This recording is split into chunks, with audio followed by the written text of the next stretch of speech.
And Dr. Kaiser, we just got done seeing that a male child would be born to the seed of, from the seed of the woman, and that he would actually bruise or crush Satan's head, but he would also be nipped in the heel.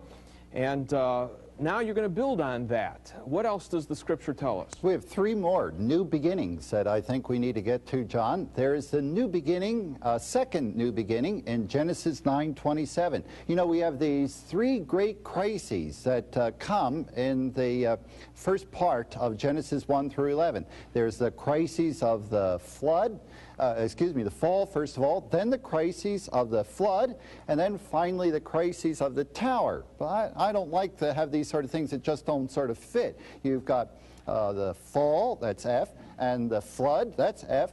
Maybe we should call it the fiasco of the tower. So there, that ought to work. But for each one of them, God gives a wonderful release. And in Genesis 9:27, after the flood, God gives a special note here to the three sons that come with Noah out of the ark. And in verse 27, he goes on to say, I have to start with verse 26, "Blessed be the Lord, the God of Shem." And then he goes on to say, "May Canaan be the slave of Shem. May God extend the territory of Japheth," is the way it's generally translated here.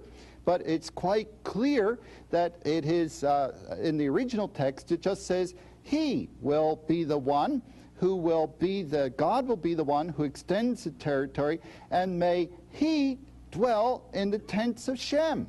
Or really, God will dwell in the tents of Shem.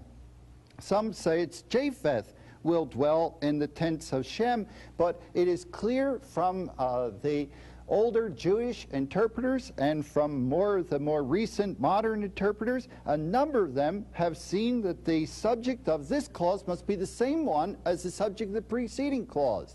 That's your normal rule in Hebrew, that if God is the subject of enlarging Japheth, then may God also come and pup tent and tabernacle and dwell in the tents of Shem.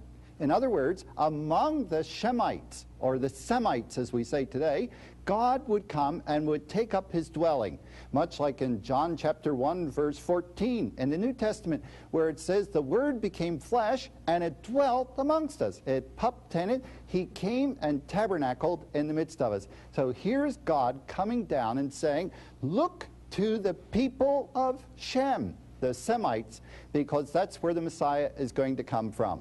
And then a second text giving to us after the fiasco of the Tower of Babel, then God also does a work and he calls Abram. This man, Abram, down in Ur the Chaldees, in present-day southern Iraq, there he says, "Leave your country, your people, and your father's household, and go to the land that I will show you. And I'll make you a great nation, and I'll bless you, and I'll make your name great, so that you may be a blessing." And here again, we're finding that the new beginning, God is going to send his Messiah, not only from the seed of the woman, not only from the Semitic peoples, but now from a Hebrew. Abram is going to be called a Hebrew a little later on. And we now know that God is going to focus on what they have all been striving for. In Genesis 6, there, the daughters of men come down with the sons of God, come to the daughters of men, and they are all trying to quest for name. They want to build a reputation. In Genesis chapter 11, they build this great tower. They're looking for name. And God says, you want a name? I'll give you a name. I'm going to give a name by my grace as a gift, a freebie, and I'll give it here to Abram. And he says, your name will be great. So again, a third beginning. God gives the beginning of the seed of the woman. God gives the beginning of the Messianic doctrine from the Semitic peoples. God gives it to Abram, who is a Hebrew, one of the Semites. We keep narrowing this down.